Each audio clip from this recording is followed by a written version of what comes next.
बिस्मिल्लाहिर्रहमानिर्रहीम। अस्सलाम वालेकुम नाज़रीन, मैं हूं कंबर Zaidi. Supreme court of Pakistan में हम मौजूद हैं। दो बड़ी अहम डेवलपमेंट जिन पे आपको आगाह करना है। एक डेवलपमेंट ये है कि जेल में अब इमरान खान साहब से मुलाकात नहीं हो सकेगी। तहरीक इंसाफ के मुख्तलिफ रहनुमा एवन कोर्ट ऑर्डर्स लेकर भी जाते रहे हैं, लेकिन अब जो है वो डिसीजन ये हुआ है कि इमरान खान साहब से किसी को मिलने नहीं दिया जाएगा। इसकी वजूहत क्या हैं, क्यों आखिर ये स्टेप लिया गया, ये एक हम आपको इस वीडियो में बताएंगे।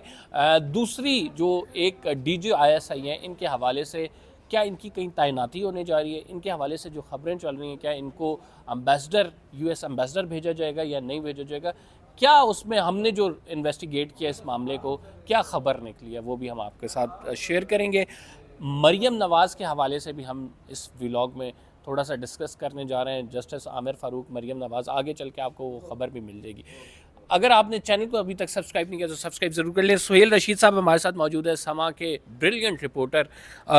सुहेल साहब, आगाज़ हम करेंगे कि इमरान खान साहब को आज अडयाला जेल का माहौल ये था कि वो जेल जहाँ पे बाहरी गाड़ियाँ लगी होती थी, मीडिया की लाइन में गाड़ियाँ खड़ी हैं, रिपोर्टर्स खड़े हैं, एक बंदा कभी जा रहा है, प्रेस कॉन्फ्रेंस आके कर रहा है, फिर इमरान खान से मुलाकात हो रही है। अब मामलात थोड़े से डिफरेंट हो गए हैं।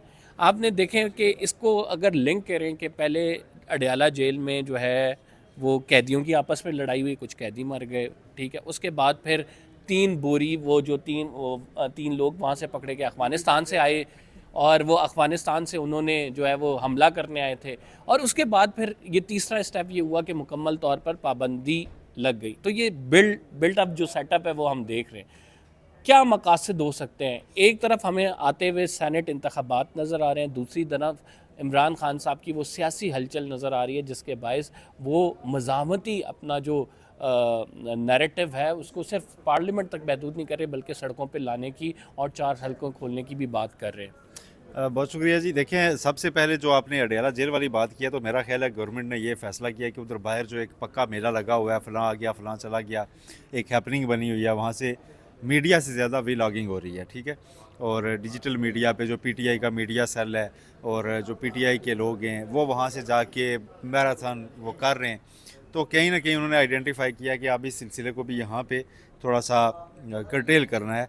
दूसरा इसका मकसद ये हो सकता है कि इस वक्त एक अहम डेवलपमेंट्स हो रही हैं ऐसी, और स्मेल ये किया जा रहा है कि ईद के बाद कोई तहरीक इस नौमूलूद गवर्नमेंट के ख़िलाफ़, मतलब जो होता है ना कि छूटते ही शुरू होने वाली है। तो उसमें इमरान खान का अमल दखल जो है ना, बाकी सियासी जमातों के साथ, बाकी सियासी लोगों के साथ उनकी मशावरत, उसके अमल को भी महदूद किया जाना या बिल्कुल रोकना, यह भी इसमें शामिल है। लेकिन ये गोल शायद अचीव इसलिए नहीं हो सकेगा क्योंकि इस्लामाबाद हाई कोर्ट में ऑलरेडी पिटिशन्स आ चुकी हैं कि जी इमरान खान से मिलने दिया जाए, और उसमें बज़ाहिर कोई वजह नहीं होगी कि मुलाकात की इजाज़त ना मिले। सिक्योरिटी एक वजह ज़रूर है जिसको बनाया जा रहा है जी कि इस वक्त इमरान खान जो हैं उनको ख़तरात लाहक हैं। अडयाला जेल तबाही से बच गई, कुछ दिन पहले खबर आ चुकी है, लोग अरेस्ट हुए थे, और उसमें यकीनन कुछ ना कुछ फैक्ट हुए होंगे क्योंकि आपने इतना बड़ा हाई प्रोफाइल कैदी एक रखा हुआ है जिसके ऊपर काफ़ी मसाइल हैं। तो उसको सिक्योरिटी थ्रेट्स तो बहरहाल बाहर होते भी मौजूद थे, अब भी होंगे, और जेल के अंदर रखना भी एक बड़ा टास्क होता है गवर्नमेंट के लिए। तो उनकी सिक्योरिटी यकीनन बनाई जा रही है, लेकिन जो मुलाकात ही ना करने देना। आप जैसे उमर अयूब हैं, वो जाके अगर मिलना चाहते हैं और उनको रोक लिया जाए, तो उमर अयूब तो दहशत गर्दी करने नहीं जा रहे या इस तरह के मसाइल तो नहीं है। और रमज़ान के दौरान इस चीज़ को बिल्कुल ही तो ये जो रोक लेना। सिक्योरिटी रिस्क पे कोर्ट को ये एक्सप्लॉइट कर पाएंगे कि सर सिक्योरिटी रिस्क है, सॉरी हमारे पास जो कैदी है वो हम किसी को अलाउ नहीं कर सकते, वो बड़ा हाई प्रोफाइल है, 100 बहाने होते हैं, आपको पता है। जब ऊपर से भी ऑर्डर्स होते हैं तो फिर करना भी पड़ता है। देखें, कानून में रह के ही करना होता है ना। कौन सा कैदी है जिससे मुलाकात की इजाज़त ना दी जा सके, ठीक है। ऐसा तो हो नहीं सकता। ये तो फिर गैर मामूली हालात की आप निशानदेही कर रहे हैं, इंतहाई गैर मामूली हालात की, जिसमें शायद इमरान खान को फिर अडयाला से कहीं और मुंतकिल करना पड़ जाए।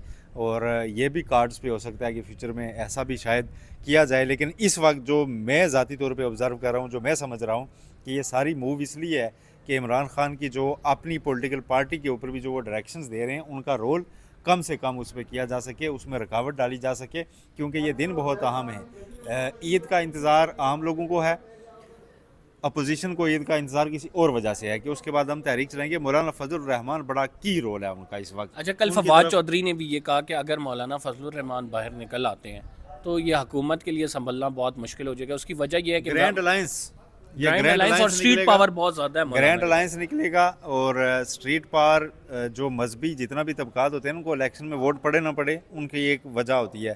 ताहिरुल कादरी के वो उस वक्त परवेज़ रशीद कहा करते थे और ठीक कहा करते थे कि उनके 20-25 हज़ार ऐसे पक्के मुरीद हैं ड्राई हार्ट किस्म के, उनसे आप तुरबत में धरना दिलवाएं तो वो सारे वहाँ भी जाके रोड बंद कर देंगे, तो वो यहाँ के बंद कर देते थे। मौलाना फजल रहमान के साथ एक बड़ा तबका निकलता है जो उनको मतलब पीर मुर्शद मान के आता है और उनके लिए जान देने को तैयार होता है। जमात इस्लामी को सीटें नहीं मिलती, लेकिन आज भी अगर आप गज़ा के मामले पर उनकी रैली निकलवाएं इस्लामाबाद में तो किसी भी पॉलिटिकल पार्टी से बड़ी होती है। ठीक है, इसी तरह मजलिस वहदतुल मुस्लिमीन है, उनके पास बड़ी स्ट्रीट पावर होती है, वो लोगों को निकाल लेते हैं। अच्छा, वैदत वालों ने आज जो एप्लीकेशन तौहीन अदालत की अब दाखिल की है जो सुप्रिटेंडेंट अडयाला जेल है उनके ख़िलाफ़, तो मैंने आज वो ट्वीट भी मैं सोच रहा था कि यार क्या एक जज साहब ने प्रेसिडेंट सेट करने के लिए ब्यूरोक्रेसी को बताने के लिए कि सर अगर आप सुप्रीम कोर्ट के या हाई कोर्ट के ऑर्डर्स नहीं मानेंगे तो उसके ये नताइज हैं कि आपकी नौकरी भी जाएगी, 6 महीने जेल भी रहेंगे। लेकिन बिरादरान यूसुफ भी मौजूद है हाई कोर्ट में। देखें, एक तरफ से मैसेज दिया जाता है तो दूसरी तरफ से भी दिया जाता है कि आप फैसला दे लें। फिर क्या है, वही डीसी हैं, वही फिर रहे हैं, वो इतवार बाज़ारों की कीमतें भी जाके चेक कर रहे हैं और पता नहीं क्या चेक कर रहे हैं। क्योंकि आप जाके खुद देख लें, आप इतवार बाज़ार को छोड़ें, पिंडी में आज खबर लगी हुई है कि पिंडी में तो सस्ते बाज़ार ही नहीं लग रहे क्योंकि सब्सिडी नहीं है। तो ऊपर से कैमरा शूट डेली हो रहे हैं। हम मरीम नवाज साहबा को भी देख रहे हैं कि जनाब महंगाई नहीं होने दी जाएगी। आज द न्यूज़ की पिक्चर है बड़ी, किसी ने शेयर की हुई बना के उसकी स्टोरी की पूरी, मैंने सुबह जागते ही वो देखी थी कि पिंडी में इस बार सस्ते बाज़ारों के लिए सब्सिडी मौजूद नहीं है। ठीक है, तो वो नहीं लगेंगे। तो सब्ज़ी मंडी आप जाएं, इतवार बाज़ारों को रहने दें, आप सस्ते बाज़ारों को। सब्ज़ी मंडी में रात को मेरा वहाँ सामने से गुजर हुआ तो रश इतना ज़्यादा था कि ट्रैफिक रुका हुआ था और लोग वहाँ भी खुश नहीं थे। वो कह रहे थे जी कि रेट्स बहुत ज़्यादा ऊपर हैं। तो रमज़ान से 2 दिन पहले 100 रुपया किलो मिलने वाली चीज़ पहले रोज़े वाले दिन 400 रुपया किलो कैसे पहुँच जाती है? अगर ये सारी हुकूमती मशीनरी वर्क कर रही है तो ये मेरी समझ से बहरहाल बालातर है। खैर, हम दूसरी तरफ निकल गए। मसला ये है कि ये तहरीक जो है ना पक रही है और ये तहरीक उठेगी, ये चलेगी। पीटीआई सेटिस्फाई नहीं है, उन्होंने पार्लियामेंट्री पॉलिटिक्स के लिए एक विंग रख लिया है, दूसरा विंग उनका बहरहाल वो उसमें एजिटेट करेगा और उस एजिटेशन में गिव एंड टेक होगा। जैसे यहाँ पे गवर्नमेंट बनने में गिव एंड टेक हुआ है ना, फ्यूचर के लिए वहाँ भी अलायंस बनेगा। अब महमूद अचकज़ई को उन्होंने जब अपना बनाया था ना सदारती उम्मीदवार, तो उससे इमरान खान ने, उन्हें पता था कि ये सदर नहीं बन जाएंगे, गारंटी ये पता था, ये अलायंस में मिल जाएंगे हमारे उन्हें साथ। ये पता था कि अचकज़ई एक ऐसी शख्सियत है जो मौलाना फजल रहमान को कायल कर सकते हैं, जो हमारे दरमियान में एक पुल बन सकते हैं, ब्रिज बन सकते हैं। और फिर वहाँ से जीडीए वगैरह आ जाएगा। फिर बलूचिस्तान की दीगर पार्टीज़, क्योंकि बलूचिस्तान में लोग कह रहे हैं जी कि इस बार तो हमारी बलूचिस्तान की किसी पार्टी पे भी एतबार नहीं किया गया और पीपल्स पार्टी और नून लीग को मिलाया गया जो कि यहाँ की मुकामी नहीं और है। अचकज़ई को एक भी बलूचिस्तान असम्बली से वोट नहीं पड़ा, सारे वोट जो है, सारे वोट। तो ये भी एक मैसेज, ये एक जो है ना वो जो सारा ग्रुप है ना जिनको अपनी सियासत स्टेट, अब दो चीज़ें हैं। इमरान खान को अवाम ने मैंडेट वो कहते हैं कि दे दिया है, दूसरे उन्हें कह रहे हैं मैंडेट दे दिया लेकिन उन्होंने आपको गवर्नमेंट नहीं दी। ठीक है, हम आपके लिए क्यों लड़ें? आप अंदर बैठे हुए हैं, आप शजरे ममनू बने हुए हैं, तो हम आपके लिए क्यों लड़ें? हमें क्या मिलेगा? तो फ्यूचर के लिए बड़ा कुछ होगा। मौलाना फजल रहमान को अपनी सियासत अगर बचानी है तो वो केपीके में बचानी है, और केपीके में सियासत बचाने का इस वक्त एक ही ऑप्शन है, anti establishment narrative. Anti establishment narrative को छोड़ें, पीटीआई से बात करनी पड़ेगी। बात ये करनी पड़ेगी कि आपके मुश्किल वक्त में मैं आपके काम आ रहा हूँ, आपके लिए तहरीक चलाने जा रहा हूँ, बदले में जो मेरे कम अज़ कम आबाई नशिस्तें हैं यार, वहाँ तो अपने उम्मीदवार ना दें, वो तो मुझे जीतने दें, मेरी सियासत तो जिंदा रहने दें। मेरी सियासत दफन कर रहे हैं आप, तो मैं आपके लिए क्यों लड़ूं? तो उन्हें फिर पशीन जाके ही लड़ना पड़ेगा। हाँ, तो पशीन में आप सीट तो जीत सकते हैं, हुकूमत वहाँ पे आपको अपनी मर्जी से नहीं मिलती। केपीके में उन्हें एग्जिस्ट करना है, केपीके में उन्हें अपनी जो मदारस, अपनी जो फॉलोअर्स हैं उनको भी बरकरार रखना है, अपना सियासी हिस्सा भी कट भी उसमें लेना है। उसके लिए उन्हें केपीके की वाहिद हकीकत इस वक्त पीटीआई है, उससे बात करनी है, उसके साथ मिल के चलना है। जस्टिस आमिर फारूक के ख़िलाफ़ जो है ना, बड़े अलीमा खान साहिबा की मैं गुफ्तगू सुन रहा था, वो बड़ा एक उन्होंने बड़ा खुल के कहा कि हमें जो कर्टेल करने के लिए एक बंदा रखा गया वो आमिर फारूक साहब है और उनके फ़ैसले ऐसे ही आ रहे हैं। तो ये जेल वाले मामले में कहीं इस्लामाबाद हाई कोर्ट से आपको रिलीफ मिलता नज़र आ रहा है पीटीआई को? देखें, इस्लामाबाद हाई कोर्ट कि जब आप बात करते हैं आज इस्लामाबाद हाई कोर्ट, तो इस्लामाबाद हाई कोर्ट से आप हमेशा उम्मीद रखा करें, वहाँ पे बहुत अच्छे जजेस हैं, ठीक है। मैं और हाँ, पार्टिकुलरली अगर आमिर फारूक साहब की बात देखें करें। कई केसेस ऐसे हैं जो आमिर फारूक साहब अकेले बैठ के नहीं सुन सकते, हाँ। ठीक है। और आमिर फारूक साहब ने उनकी फैसलों के तरीक़ाकार, टाइमिंग, इन चीज़ों के ऊपर आप कर सकते हैं। उन्होंने हुमायूं दिलावर वाले केस को 3 बार रिमांड बैक किया था, वो सेटिस्फाई नहीं हुए थे। हुमायूं दिलावर जैसा ट्रायल चला रहे थे, आमिर फारूक उसे सेटिस्फाई नहीं हुए थे, 3 बार उन्हें रिमांड बैक किया था कि ये तूने ठीक नहीं किया, दोबारा करना ये चाहिए था कि जज को मेरा ख्याल है ट्रांसफ़र कर देना चाहिए था। वो उन्होंने नहीं किया। बहरहाल एक ओवरऑल उनके ऊपर क्वेश्चन ज़रूर है कि उन्होंने जिस तरह से निज़ाम चलाया कि बांध के इमरान खान को सज़ा तक पहुँचाया, उसमें चीफ जस्टिस आमिर फारूक का पीटीआई ये कहती है कि किरदार मौजूद है। और उनके ऊपर वो ऑब्जेक्शन करते भी हैं, फिर उनके सामने केस उनके लगते हैं तो वो आर्गू भी करते हैं। अभी तक उन्होंने उनकी कोर्ट का बाइकाट नहीं किया है। बाहर स्टेटमेंट्स और होती हैं, वो तो चीफ जस्टिस पाकिस्तान के लिए शरफजल मरवत बाहर और बात करते हैं, दूसरी पार्टी ये प्रेशर टैक्टिक भी होती है ना, ताकि एक जज फिर एक वो तरीका कार होता है ना कि जी चेक आप होता है। मतलब हमें अगर दीवार से लगाएंगे तो हम भी फिर बोलेंगे तो सही हम। बोलेंगे तो सही हम, तो वो तरीकाकार फॉलो अच्छा, जरूर हो रहा है। लेकिन इस्लामाबाद हाई कोर्ट जो है ना, उसको आप इन दिनों हल्का हरगिज़ मत लें। इस्लामाबाद हाई कोर्ट से आप सरप्राइजेज़ के लिए तैयार रहें। इस्लामाबाद हाई कोर्ट में बहुत कुछ हो रहा है और होने जा रहा है। अभी मैं आपको इतना ही कह रहा हूँ। चलें, एक तो ये है कि ईद के बाद एक तहरीक का जो है प्रॉब्ली जन्म होगा। कुछ लोग कह रहे हैं कि 15 दिन रमज़ान के बाद चेंज होंगी हालात, आप देखेंगे। और जो लोग तो कह रहे हैं ना, फैसल वाडा की जानिब से ये हाँ, स्टेटमेंट दी गई है, वो बड़ा मैटर फैसल भी वावड़ा को आप हल्का ना लिया हाँ करें। जी जी जी, बड़ा मैटर करते हैं। और आपको एक फैसल अंदर की वावड़ा वो चले बंदा है जो पहाड़ी पे खड़ा बता रहा होता है कि दूसरी तरफ से ये काफिला आ आ गया रहा है। है। अच्छा, हाँ, पहाड़ी पे खड़ा किस तरह बता रहा होता है कि आपको एक अंदर की मतलब आपको पता है कि ये जो 3 ओनर्स मिलने गए थे, 4 ओनर्स, इनकी खबर कैसे लीक हुई।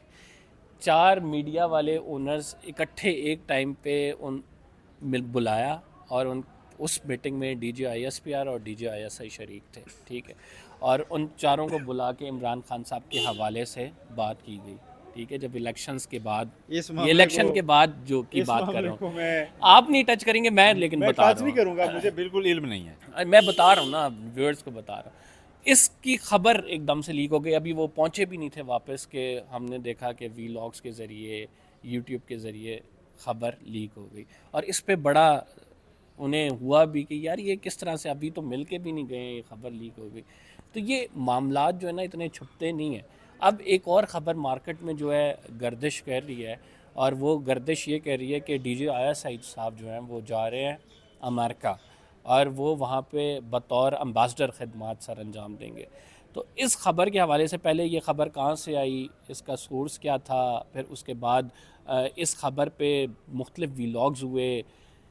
फिर जब पता लगा इस तमाम मामले का, तो एक तो थोड़ा सा बैकग्राउंड हम बता दें कि जो भी अमेरिका की अम्बासडर होता है, वो अमेरिकन स्टैब्लिशमेंट भी, या अमेरिकन जो चेकमेट्स हैं, वो वहाँ पे ये देखते हैं कि ये किस पोस्ट से आ रहा है, किस जगह से आ रहा है, इसका क्या ताल्लुक है, क्या बैकग्राउंड है। ये एक अमेरिका ही नहीं, किसी भी मुल्क में आप अपना सफ़ीर लगाते हैं तो वो कई दफ़ा आपने देखा होगा कि फ़लाँ मुल्क ने आपके सफ़ीर को नापसंदीदा शख्सियत करार दे के निकाल दिया। जी जी तो जी, उस मुल्क बिल्कुल। की किसी न किसी जगह पे सवाबदीद होती है। लेकिन आप जो बात कर रहे हैं, मुझे तो अब ऑनेस्टली पता नहीं चला। अब लेकिन मैं आपको ये लेकिन खबर ये है कि वो सफ़ीर नहीं जा रहे हैं।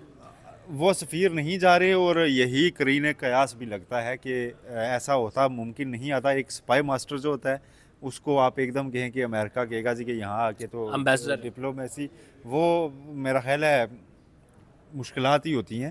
तो पता नहीं कहाँ से ये ख़बर, कहीं से वेरीफाई तो नहीं, वो मेरा ख्याल है सोशल मीडिया से देखी है, लोग इस तरह की डिस्कशंस करते रहते हैं। लेकिन जब तक कोई चीज़ कंक्रीट ना हो, इसको हम क्या कह सकते हैं कि एकदम से एक उहदे से हटा के आप उठा के तो नहीं बेच सकते। हाँ, अमेरिका कहे जी कि ठीक है, हमें कोई एतराज़ नहीं है, तो आप किसी को भी बेच सकते हैं, आप जा सकते हैं। लेकिन बहरहाल जो बातचीत हुई है, उससे ये बड़ा वाज़ेह है कि ये ख़बर जो है वो सच्ची नहीं है एज़ ऑफ़ नाउ कि हम बात कर रहे हैं। और इस ख़बर के हवाले से बाकायदा तरदीद है इस ख़बर की कि नहीं जा रहे। और DGISI राइट नाउ अभी अमेरिकन कोई उनकी पोस्टिंग नहीं आ रही। इस इदारे से होती है या नहीं, ये तो आगे चल के हमें बहुत सारी जब चीज़ें आएंगी वो पता लग जाएगा। एक और ख़बर जो है वो डिस्कस करनी है, वो ये है कि SP हैं बिलाल फुरकान उनका नाम है, उनके हवाले से एक बंदे ने ख़बर चलाई और वो ट्विटर पे काफ़ी ज़्यादा वायरल हो गई, और वो ये ख़बर थी कि उस बंदे ने पैसे लिए हैं और उसके बाद फिर उनका जो है ज़्यादती की गई है जेल के अंदर। तो वो भी करेक्ट करना चाहते हैं हम उसमें कि वहाँ पे को ना उस बंदे ने पैसे लिए हैं, उसका अपडेटेड सॉफ्टवेयर जो अपडेट हुआ है वर्जन भी आ गया कि ना पैसे लिए हैं, ना ही पुलिस में उनके साथ कोई ज़्यादती हुई है। एसपी फरकान साहब पे ये इल्ज़ाम लगाया गया था, तो उन्होंने हमें अप्रोच किया और उन्होंने बताया कि ये जो ख़बर है चल रही है और सोशल मीडिया पे इस टाइम वायरल है, इसकी वो तरदीद करना चाहते हैं। हमने कहा हमारा प्लेटफॉर्म हाजिर है। इससे कबल जो है वो हमने मुख्तलिफ अकाउंट से देखी थी और उनकी। दीगर जो खबरें कमर साहब ने आज इसमें शेयर की उसकी भी कोई तरदीद करना चाहे तो हमारा प्लेटफॉर्म हाजिर है। जी बिल्कुल, अगर कोई समझता है कि DJISI को वाकई अमेरिका भेजा जा रहा है, और अगर कोई समझता है कि तहरीक नहीं चलेगी, और कोई समझता है कि आमिर फारूक साहब बड़े नहीं, बेहतरीन। तहरीक वाले मामले पे तो आपको देखना पड़ेगा ईद के बाद तक। बातें हो रही हैं, मौलाना साहब मुशावरतें कर रहे हैं, तहरीक नहीं चलेगी और खाली तो ना बैठेगा महशर में जनू अपना, ये तो नहीं होगा, खाली नहीं बैठने चलें वाले। जी, सोहेल रशीद साहब कह रहे हैं कि अभी हलचल आप पाकिस्तान देखेंगे में ना सियासी, हो, ये हो नहीं सकता। हो ही नहीं सकता। फिलहाल के लिए इतना ही। अदील सरफराज साहब मेरे बिल्कुल आगे खड़े हैं, सर पे इन्होंने हमारा पूरा वीलॉग सुना है। अपने वीलॉग में शायद ये कुछ डिटेल्स देंगे इस हवाले से हमारी तो सुन नहीं के। करते रहे आपको। अच्छा, तो फिलहाल के लिए इतना ही। कंबर ज़ैदी को इजाज़त दीजिए, अल्लाह ने के बाद।